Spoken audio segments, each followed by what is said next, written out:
نحمده ونصلي على رسول الكريم اما بعد فاعوذ بالله من الشيطان الرجيم بسم الله الرحمن الرحيم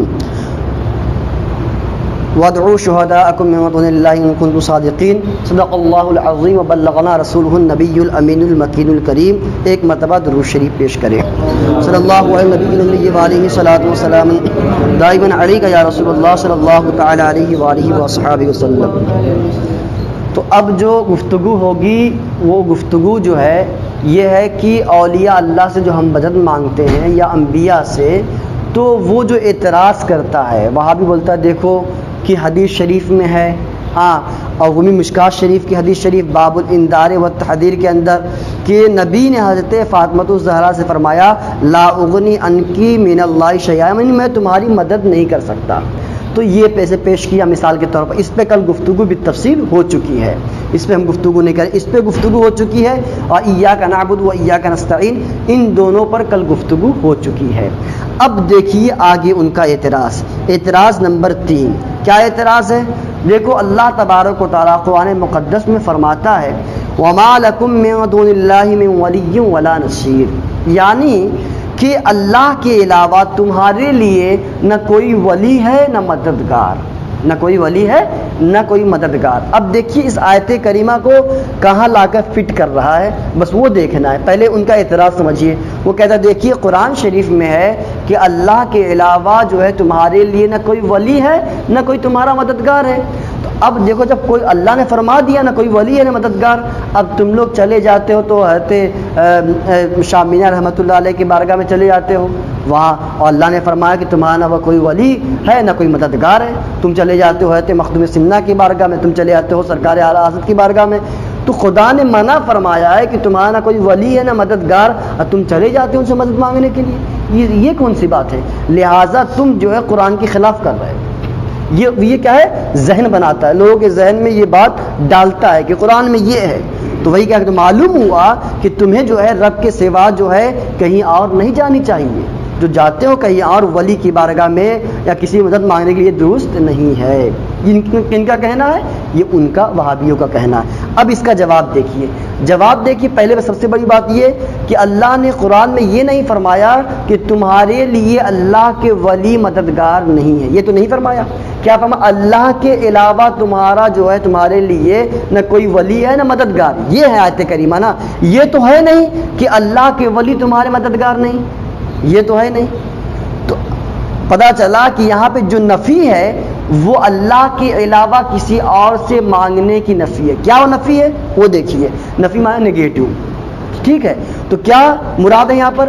جو کفار مشرکین بتوں کی پرستش کرتے تھے، بتوں کی پوجا کیا کرتے تھے، انہی سے مانگتے تھے. تو اللہ نے فرمایا کہ اے بت پرستو، بت کی پرستش کرنے والوں سنو، وما لکم من دون اللہ من ولی ولا نصیر، اللہ کے علاوہ تمہارے لیے نہ کوئی ولی ہے نہ مددگار. یہ مراد یہ کس سے خطاب ہے؟ خطاب کس سے ہے؟ کفار و مشرکین سے، کہ تمہارا نہ کوئی ولی ہے نہ مددگار. اب فٹ کہاں کر رہا ہے؟ اللہ والوں کی بارگاہ سے. کہاں فٹ کر رہا ہے؟ اللہ والوں کی بارگاہ سے. اب وہاں پہ خود دیکھیے آپ، اللہ نے فرمایا ما لکم من دون اللہ، اللہ کے علاوہ. اب وہاں پر یہ تو نہیں ہے وما لکم من ولی اللہ، اللہ کے ولی تمہارے مددگار. یہ آیت کریمہ نہیں ہے. یہ بات سمجھ میں آئی؟ تو کس سے خطاب ہے اس کے اندر؟ کفار و مشرکین سے. ٹھیک. تو وہی جواب دے رہے ہیں. یہاں ولی اللہ کی نفی نہیں، اللہ کے ولیوں کی نفی نہیں ہے، بلکہ ولی من دون اللہ کی نفی ہے. یعنی جو اللہ کے ولی کے علاوہ دوسرے ہیں، مثلا جس کو ہم معبودان باطل کہتے ہیں، وہ مراد ہے. لہذا بلکہ ولی من دون اللہ کی نفی ہے، جنہیں کفار نے اپنا ناصر و مددگار مان رکھا تھا، یعنی بت و شیاطین. یعنی بت سے ہی مانگتے تھے، شیاطین سے مانگتے تھے. تو ان سے خطاب اللہ نے فرمایا کہ تو نہ تمہارے ولی ہیں نہ مددگار. ٹھیک. یہ بات سمجھ میں آ گئی. اب دیکھیے ولی اللہ، تو اللہ کے ولی وہ ہیں جسے رب تبارک و تعالیٰ نے اپنے بندوں کا ناصر بنایا. خود اللہ جگہ جگہ قرآن مقدس میں فرمایا کہ وہ تمہارے ناصر ہے، مددگار ہے. انبیاء اولیاء، اور جیسے انبیاء اولیاء کیا ہے؟ یہ کیا ہے؟ اللہ کے ولی ہے، یہ ہمارے مددگار ہیں. اب دیکھیے مثال کے طور پر، اور آگے یہ دنیاوی طور پر سمجھایا جا رہا ہے کہ وائس رائے لندن سے حکومت کرنے کے لیے منتخب ہو کر آتا ہے. وائس رائے ایک عہدہ ہوتا تھا پہلے کے زمانے میں، تو اس وقت جو ہے لندن سے مثلاً یہ کہ انگریزی حکومت میں جو ہے بنا کر بھیج دیا گیا ایک عہدے پر فائز کر کے. تو اب کیا ہے کہ اب ہمیں ان کی بات ماننی ہے، ہمیں ان کی بات ماننی ہے، کیونکہ ان کو منتخب کر کے ہمارے اوپر مسلط کیا گیا ہے. وہ ہمارے گویا دنیاوی اعتبار سے وہ ہمارا حاکم ہوا. تو کہتے ہیں، جواب دیتے ہیں کہ وائس رائے لندن سے حکومت کرنے کے لیے منتخب ہو کر آتا ہے. اگر کوئی شخص کسی کو خود ساختہ حاکم مان لے وہ مجرم ہے. اب آیا وہ ہمارا حاکم ہے، ہم اس کو چھوڑ کے کسی اور کو مانیں گے تو گویا کہ ہم مجرم ہوئے کہ تم اسے نہیں مان رہے ہو حاکم، کسی اور کو حاکم مان رہے ہو.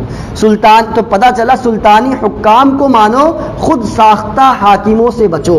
یعنی یہ کہ جو بادشاہ نے حاکم بنایا ہے، افسر بنایا ہے یا ڈی ایم مقرر کیا ہے، اس دو میں سمجھ لیجئے، تو آپ ان کی بات میں یہ نہیں کہ خود ساختہ کسی اور کو بنا لی حاکم، ہم ان کے کہنے پہ چلے گئے ان کے، تو لہٰذا اب آپ جو ہے مجرم ہو جائیں گے حکومت کی نگاہ میں. تو کیا ہوا کہ سلطانی حکام کو مانو، خود ساختہ حاکموں سے بچو. تو یہاں پہ کیا مراد ہے؟ اللہ نے کیا خطاب فرمایا اس آیت کریمہ میں؟ وَمَا لَكُم مِّن دُونِ اللَّهِ مِن وَلِيٍّ وَلَا نَصِيرٍ، تمہارے لیے اللہ کے علاوہ نہ کوئی ولی ہے نہ مددگار. یعنی یہ کہ ربانی حکام جو ہے یعنی انبیاء اولیاء، ان کے یہ مراد ہے کہ ان کے کیا ہے حکام کو مانو، یعنی انبیاء کو مانو، اولیاء کو مانو، اور جو ان کے علاوہ ہے یعنی گھریلو ناصرین سے بچو. یعنی جسے ہم پتھر کو پوج رہے ہو اس سے بچو، اس کو تم معبود مان رہے ہو اس سے بچو، یا تم یہ کہ پیڑ پودے کو کل تیرے خدا مان لیے معاذ اللہ تو اس سے بچو. یہ مراد ہے. ایسے یا اس طریقے سے ہم پر کوئی حاکم آ گیا تو ہم اس کی مخالفت کریں گے تو مجرم ہو جائیں گے. تو گویا کہ سلطانی حکام کو مانو، جو بادشاہ نے حکام مقرر کیا، افسر وغیرہ وزیر وغیرہ، اس کو مانو اور اس خود ساختہ کو نہ مانو. ایسے ہی ربانی حکام سے مدد لو جو اللہ کے مقرب بندہ ہیں، اور گھریلو ناصرین سے بچو. یہ مراد ہے. یہ بات سمجھ میں آئی؟ اب دیکھیے، اب کئی دلیل بھی ہے، اور حضرت موسیٰ علیہ السلام سے دیکھیے کیا دلیل ہے. حضرت موسیٰ علیہ السلام کو اللہ تبارک و تعالیٰ نے حکم دیا. کیا حکم دیا؟ کہ اذهب الى فرعون انه طغى. کیا ہے کہ فرعون کے پاس جاؤ، وہ سرکش ہو گیا، یعنی کہ دین سے پھر گیا ہے، اس کے پاس آپ تشریف لے جائیے. اب دیکھیے آپ نے عرض کیا واجعل لي وزيرا من اهل هارون اخي اشدد به ازری. اے پروردگار عالم، حضرت ہارون کو میرا وزیر بنا دے جس سے میرے بازو کو قوت ہو. کیا فرمایا حضرت موسیٰ نے؟ کہ حضرت ہارون جو ان کے بھائی تھے، کیا فرمایا کہ میرا وزیر بنا دے تاکہ میں طاقتور ہو جاؤں. اب دیکھیے تو رب نے یہ نہیں فرمایا اے میرے محبوب اے موسیٰ تم میرے علاوہ اپنے بھائی کو وزیر کہہ رہا، ان سے طاقت مانگ رہے ہو، تو یہ غیر اللہ ہوا کہ نہیں؟ بلکہ یہ نہیں فرمایا، بلکہ منظور فرما دیا، منظور فرما دیا. پتہ چلا کہ غیر اللہ کا اللہ کا سہارا لینا، اولیاء اللہ کا سہارا لینا کیا ہے؟ طریقہ انبیاء ہے، طریقہ انبیاء ہے. اب اگر یہ غیر اللہ سے مانگنا شرک ہے، مدد لینا شرک ہے، تو معاذ اللہ تمہارے کہنے کے حساب سے حضرت موسیٰ علیہ السلام مشرک ہو گئے. اس لیے کہ حضرت موسیٰ علیہ السلام نے کس سے مدد مانگی؟ اپنے بھائی کے لیے، بھائی سے مدد مانگی، تو گویا کہ تمہارے تو حساب سے مشرک ہو گئے معاذ اللہ. تو بتانے کا مقصد یہ ہے کہ ہم جو کرتے ہیں وہ ہمارا انبیاء کا طریقہ ہے، اور یہ ثابت ہے قرآن و احادیث طیبہ سے. ایک بات تو یہ ہوئی، یہ ایک جواب ہو گیا. ایک کس کے تعلق جواب ہوا؟ وَمَا لَكُم مِّن دُونِ اللَّهِ مِن وَلِيٍّ وَلَا نَصِيرٍ. تو یہ بات سمجھ میں آ گئی کہ کہاں کی آیت کریمہ کہاں فٹ کرتا ہے. یہ بات سمجھ میں آ گئی. اب دیکھیے آگے در مختار باب المرتد بحث و کرامات اولیاء میں ہے کہ قولوا شیئا للہ قیل بکفرہ. یعنی یہ کہ در مختار جو کہ علامہ حسکفی رحمۃ اللہ علیہ کی ہے، اور یہ شرح ہے در مختار، یہ اس میں فتاوی کی صورت میں یہ کتاب ہے، اور یہ مستند کتاب ہے در مختار، آپ نے نام بھی سنا ہوگا. اور یہ شرح ہے کس کی شرح؟ تنویر الابصار کی. کس کی ہے؟ تنویر الابصار کی شرح ہے در مختار. پھر در مختار کی ایک شرح ہے جس کو ہم کہتے ہیں رد المختار، اس کا بھی نام سنا ہوگا آپ نے، رد المختار، جسے فتاوی شامی بھی کہتے ہیں، فتاوی شامی بھی کہتے ہیں. تو اب دیکھیے در مختار کے اندر کیا ہے، باب المرتد بحث کرامات اولیاء میں کہ قول شیئا للہ قیل بکفر، یعنی یہ کہ شیئا للہ کہنا تو یہ کفر ہے، کیا ہے؟ کفر ہے۔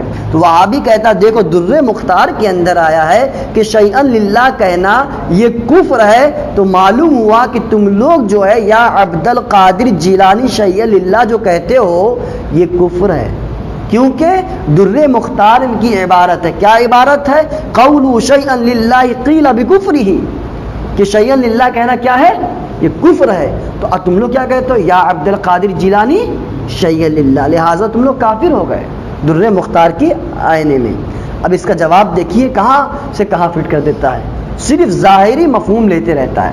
اب دیکھیے جواب، یہاں شیئا للہ کے یہ معنی لے کے کہ خدا کی حاجت روائی کے لیے کچھ دو، یعنی یہ معنی لے کہ خدا کی حاجت روائی کے لیے کچھ دو، یعنی خدا کی ضرورت کے لیے کچھ دو۔ اے عبد القادر جیلانی خدا کی حاجت کے لیے ضرورت کے لیے کچھ دو، یعنی اس میں معنی یہ نکلا کہ رب کیا ہے؟ تمہارا محتاج ہے، تو یہ کفر ہے، یہ کفر ہے۔ جیسے ہم جو ہے مثال کے طور پر ہم کہتے ہیں کہ یتیم کے لیے کچھ دو، تو کیوں یتیم کے لیے مانگتے ہیں؟ اس لیے کہ وہ محتاج ہے، پریشانی میں ہے، دقت میں ہے، تو ہم یتیم کے لیے مانگتے ہیں۔ اگر یہ معنی ہم لے تو بلا شبہ یہ کفر ہے۔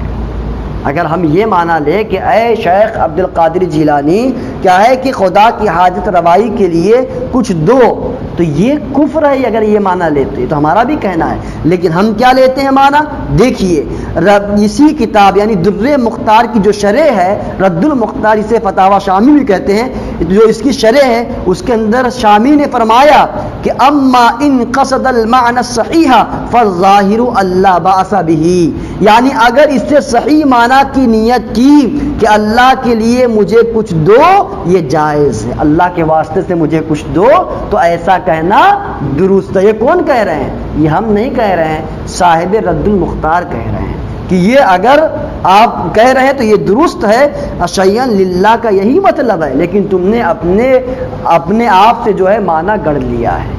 تو یہ کس طریقے سے دھوکہ دیتے ہیں ہر جگہ کہ تم لوگ یا شیخ عبد القادر جیلانی شیئا للہ کہے تو یہ کفر ہو گیا، کیونکہ در مختار میں یہ ہے، حالانکہ وہاں مراد وہ لیتے نہیں ہیں۔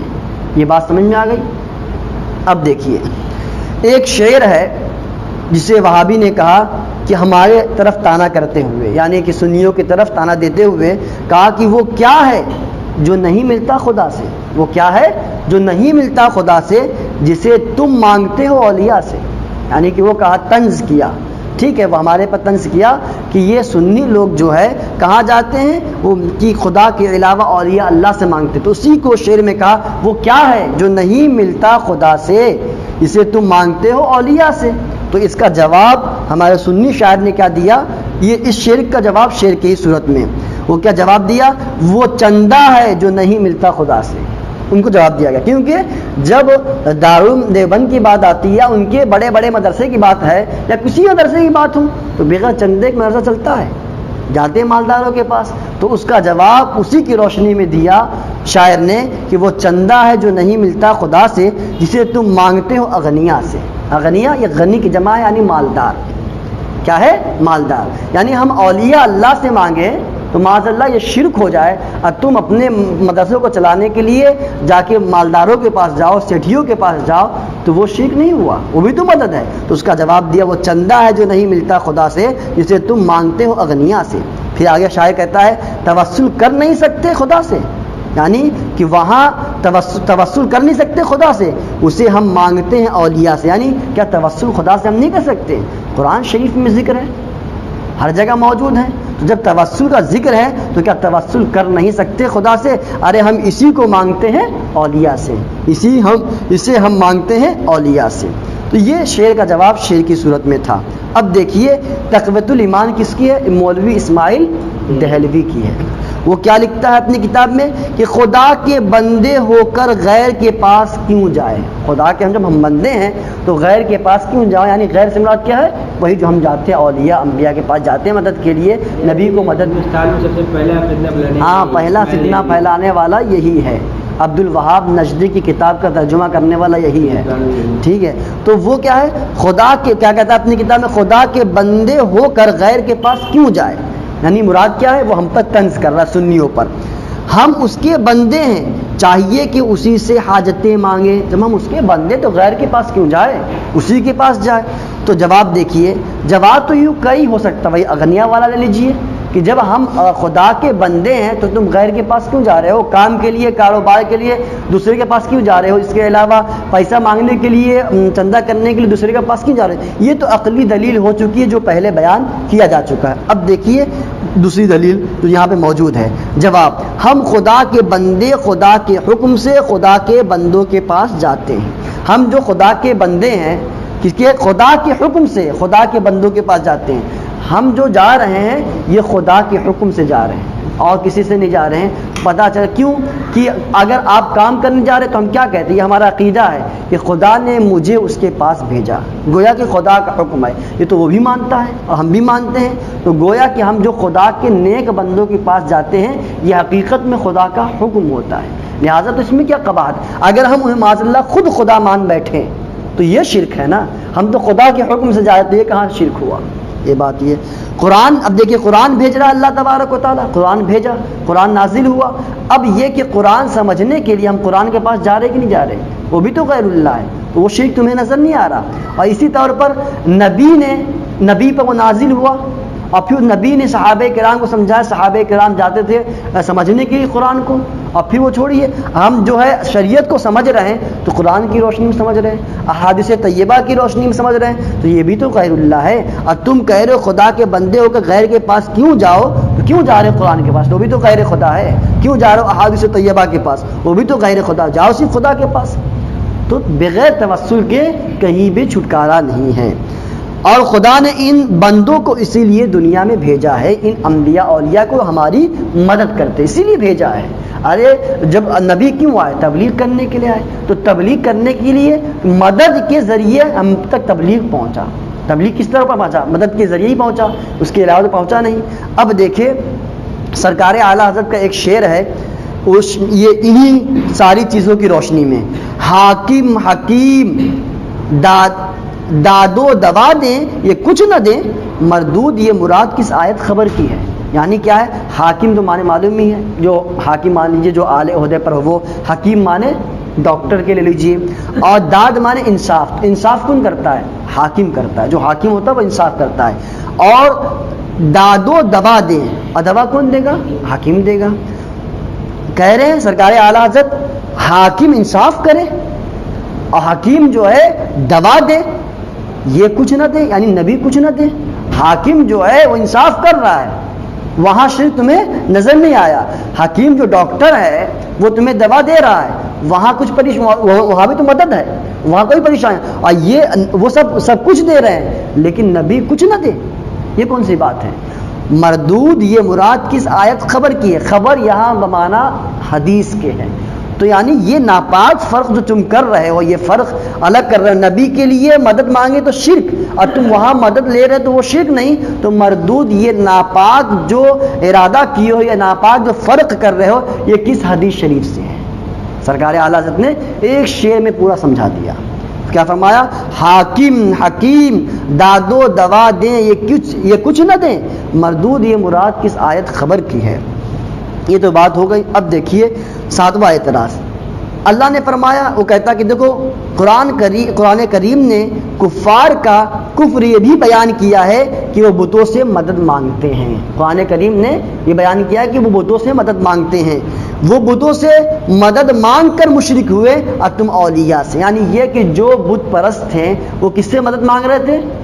بتوں سے مانگ رہے تھے. تو وہ بتوں کی پوجا کر ان سے مدد مانگ کر مشرک ہوئے، اور تم جو ہے اولیاء سے مدد مانگ کر مشرک ہوئے. یہ کون کہتا ہے؟ وہاں بھی کہتا ہے. اب دیکھیے اس کا جواب اور تم بھی مشرک ہوئے. جواب دے رہے ہیں اور اے وہابی تم بھی مشرک ہوئے اغنیا پولیس اور حاکم سے مدد مانگ کر. بھی تو مدد ہے. اگر ہم پر تھوپ رہے ہو تو وہاں پر کیا ہے کہ وہ کفار و مشرکین سے مدد مانگتے تھے، یا کفار و مشرکین جو ہے بت سے جو مدد مانگتے تھے، اس کی بنیاد پر وہ کیا ہے؟ مشرک ہوئے. ٹھیک. ہم کو تم کہہ رہے ہو کہ یہ تم اولیاء کو مان کر مشرک ہوئے، تو ہم بھی تو یہ کہتے ہیں کہ تم اغنیا پولیس افسر وغیرہ سے مدد مانگ کر مشرک ہوئے. اب دیکھ یہ فرق ہم اپنی عقلی تقریر میں بیان کر چکے، گفتگو ہو چکی ہے۔ اللہ تبارک و تعالیٰ فرماتا ہے، حالانکہ ثبوت ہے کہ وَمَن یلعن اللہ فلن تجد لہ نصیرا، کیا فرماتا ہے کہ جس پر خدا کی لعنت ہوتی ہے اس کا مددگار کوئی نہیں ہوتا۔ جس پر خدا کی لعنت ہوتی ہے، قرآن شریف کی آیت کریمہ ہے، اس کا مددگار کوئی نہیں ہوتا، لہٰذا تم انبیاء اولیاء کو مددگار نہیں مانتے، درست ہے، کیونکہ تم پر اللہ کی لعنت ہے۔ کیا ہے؟ تم پر اللہ کی لعنت ہے۔ مومن پر خدا کی رحمت ہے، اس کے لیے رب تبارک و تعالیٰ نے بہت مددگار بنائے۔ اور مومن کے لیے کیا ہے؟ خدا کی رحمت۔ قرآن شریف سے ثابت ہے وَمَن یلعن اللہ فلن تجد لہ نصیرا، جس پر خدا کی لعنت ہوتی ہے اس کا مددگار کوئی نہیں ہوتا۔ گویا کہ قرآن شریف سے بھی ثابت ہے کہ اللہ تبارک و تعالیٰ جو ہے بندوں کی مدد فرماتا ہے۔ اس آیت کریمہ کس کی مدد نہیں فرماتا؟ جس پر اللہ کی لعنت ہوتی ہے اس کی مدد نہیں فرماتا، لہٰذا تم پر اللہ کی لعنت ہے، مدد نہیں ہو رہی ہے۔ ہم پر تو اللہ کی رحمت ہے کہ ہم انبیاء اولیاء کے پاس جا رہے ہیں، مدد ہو رہی ہے۔ یہ جواب۔ ایک اور جواب سماعت فرما، اپنی گفتگو مکمل کر رہا ہوں۔ یہ دیکھو اعتراض کرتا، دیکھو شرح فقہ اکبر میں ملا علی قاری نے لکھا ہے کہ حضرت خلیل نے آگ میں پہنچ کر حضرت جبریل کے پوچھنے پر بھی ان سے مدد نہ مانگی، بلکہ فرمایا کہ اے جبرائیل تم سے کوئی حاجت نہیں۔ اب کیا ہے کہ شرح فقہ اکبر جو معتبر کتاب ہے ملا علی قاری رحمۃ اللہ علیہ، اس میں کیا ہے کہ جب حضرت خلیل حضرت ابراہیم علیہ السلام کو آگ میں ڈالا گیا تو حضرت جبرائیل تشریف لائے، فرمایا کچھ ہے، کچھ چاہتے ہو؟ تو آپ نے ان سے کچھ مدد نہیں مانگی۔ ٹھیک ہے، تو کہتا ہے کوئی مدد نہیں مانگی، تو کہتا ہے وہاں بھی دیکھو اگر غیر خدا سے حاجت مانگنا جائز ہوتا تو ایسی شدت میں، ایسی پریشانی میں خلیل اللہ یعنی حضرت ابراہیم علیہ السلام جبرائیل سے کیوں نہ مدد طلب کرتے؟